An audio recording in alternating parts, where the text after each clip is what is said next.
This cartoon is really bad and sensitive for kids. Please don't watch this cartoon. पहली बात ये cartoon नहीं है, एनीमे है एनीमे। और एनीमे नहीं पता तो जाओ आई बटन पर क्लिक करके जान लो।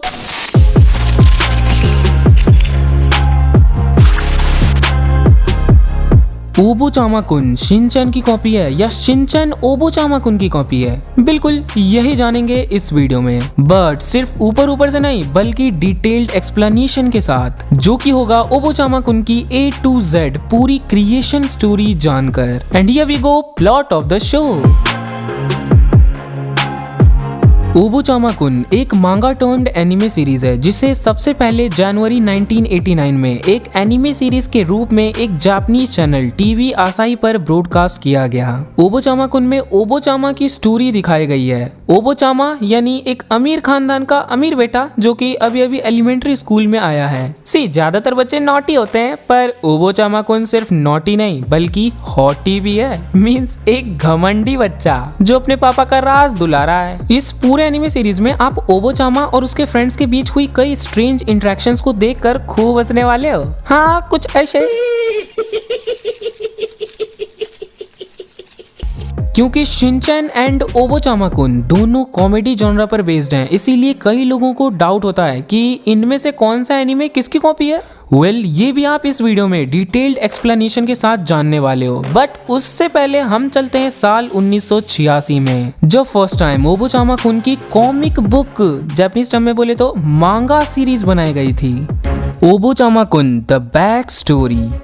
ये है योशिनोरी कोबायाशी, एक मांगा आर्टिस्ट जो कि अपने कंट्रोवर्शियल पॉलिटिकल कमेंट्री मांगा गोमैनिज्म सेंगन के लिए जाने जाते हैं। लेकिन इस मांगा से भी पहले उन्होंने साल 1986 में एक मांगा सीरीज ओबोचामा-कुन को क्रिएट किया था। और उन्हें ओबोचामा-कुन का आइडिया कैसे आया उसकी भी एक इंटरेस्टिंग कहानी है। तो कहानी कुछ ऐसी है कि एक बार योशिनोरी कोबायाशी एक कैफे में बैठकर कॉफी का मजा ले रहे थे। तभी उस कैफे में एक लड़का अपनी फ्रेंड के साथ आया जिसके सामने वो अपने पैसों का कुछ ज्यादा ही शो ऑफ कर रहा था। एंड कोबायाशी ने बड़े ध्यान से उनके बीच हुई सारी बातें सुनी। एंड आइडिया, उन्हें अपने नेक्स्ट मांगा के लिए एक जबरदस्त आइडिया मिल गया, जिस आइडिया को ये दुनिया ओबोचामा-कुन के नाम से जानती है। ओबोचामा-कुन को जापान के एक मंथली मांगा मैगजीन कोरो कोरो कॉमिक में साल 1986 से 1994 तक सीरियलाइज किया गया। उन दिनों ओबोचामा-कुन की मांगा सीरीज बच्चों के बीच बहुत पॉपुलर थी और ये टीनेजर्स एंड एडल्ट्स के बीच तब पॉपुलर हुआ जब साल 1989 में इसका एनिमे सीरीज टीवी पर रिलीज कर दिया गया। यहाँ एक फन फैक्ट सुनो, स्टार्टिंग में मांगा सीरीज में ओबोचामा का नाम ओबोचामा नहीं बल्कि गोबोचामा था, जिसे बाद में खास करके एनिमे वर्जन में चेंज करके गोबो की जगह ओबोचामा कर दिया गया। और अब एनिमे की बात छेड़ी दी है तो अब एक ऐतिहासिक घटना के बारे में भी जान ही लो।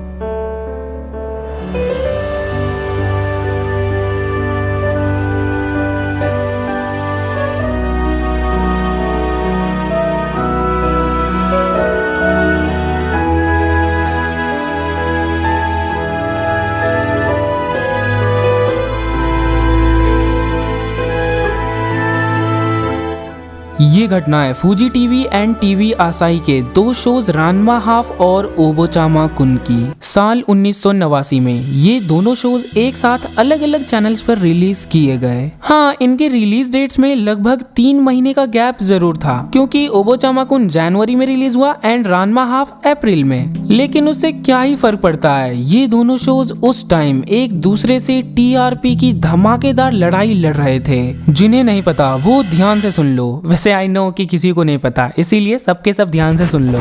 रानमा हाफ एक मांगा टर्न्ड एनिमे सीरीज है जिसे रुमिको ताकाहाशी ने क्रिएट किया है। रानमा इस शो का मेन कैरेक्टर है जिसे एक श्राप मिला है कि यदि उसके ऊपर कोई ठंडा पानी छिड़केगा तो वो एक लड़की बन जाएगा और गर्म पानी डालने पर वो वापस लड़का बन जाएगा। और यही कारण है कि शो का नाम रानमा हाफ रखा गया है। इसकी स्टोरी वाकई बहुत अमेजिंग है। ओवरऑल ये show martial arts, adventure and romantic comedy का एक तगड़ा कॉम्बिनेशन है। सैटरडे इवनिंग्स को ये दोनों शोज एक साथ टीवी पर एयर हुआ करते थे, बट क्योंकि ओबोचामा-कुन 3 महीने पहले ही आकर अपना एक स्ट्रॉन्ग ऑडियंस बेस बना चुका था, इसीलिए रानमा सीरीज को स्टार्टिंग में ऑडियंस जुटाने में बहुत स्ट्रगल्स झेलना पड़ा था। यहाँ तक कि कम टीआरपी के कारण रानमा हाफ को सितंबर 1989 में ही कैंसल कर दिया गया। लॉन्ग स्टोरी शॉर्ट, बाद में रानमा हाफ के प्लॉट में कुछ चेंजेस करके इसे एक नए नाम रानमा हाफ नेत्तोहेन के नाम के साथ दोबारा से रिलीज किया गया, and this time it won the hearts of millions of viewers.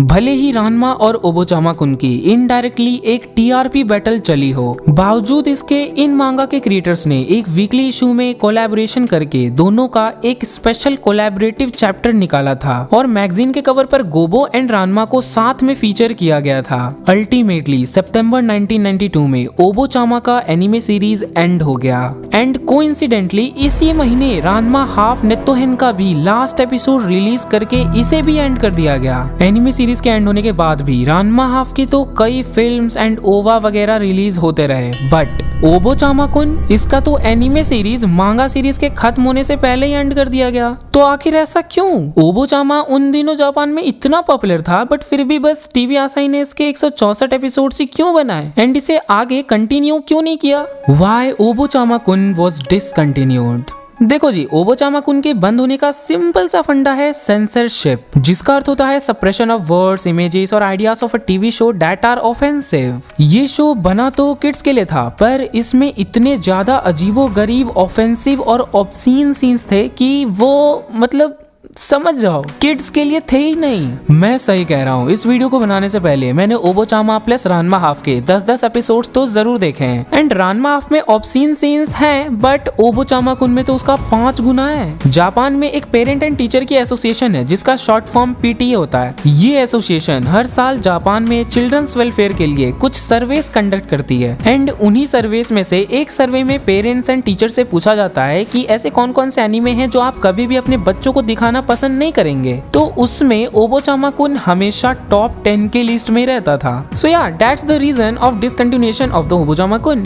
Which one is a सस्ती copy of another? So character design, target audience, genre वगैरह को देखकर कई लोगों को लगता है कि ओबोचामा-कुन शिनचैन की कॉपी है। तो एक सीधा सा आंसर कि उनकी सोच बिल्कुल गलत है। देखो, जो शिनचैन का कैरेक्टर है ना, वो शिनचैन के क्रिएटर के खुद के एक मांगा सीरीज दाराकुआ स्टोर मोनोगाटारी के एक कैरेक्टर शिनोसुके निकाइडो से इंस्पायर्ड है। इसका मतलब शिनचैन ने ओबोचामा-कुन की कॉपी नहीं की, एंड ओबोचामा-कुन की तो अपनी कैफे वाली स्टोरी है ही। तो कंक्लूजन के तौर पर कहा जा सकता है कि ये दोनों ही शो एक दूसरे के कॉपी नहीं है, बल्कि इनको बनाने का एक अलग अलग प्रोसेस था, जो कि मैं आपको बता चुका हूँ। ओबोचामा-कुन इन इंडिया 11 फरवरी 2013 शाम को 5:30 बजे ओबोचामा-कुन हमारे इंडिया में पहली बार कार्टून नेटवर्क चैनल पर एयर किया गया। बाद में कार्टून नेटवर्क से ओबोचामा-कुन को पोगो पर शिफ्ट कर दिया गया, पर पोगो पर डोमिनेटिंग ऑडियंस छोटा भीम की थी, जिसके कारण ओबोचामा-कुन पोगो पर ज्यादा अच्छी टीआरपी नहीं ले पाया, एंड फाइनली 1.5 से 2 साल में ही इंडिया में ओबोचामा-कुन को एयर करना बंद कर दिया गया।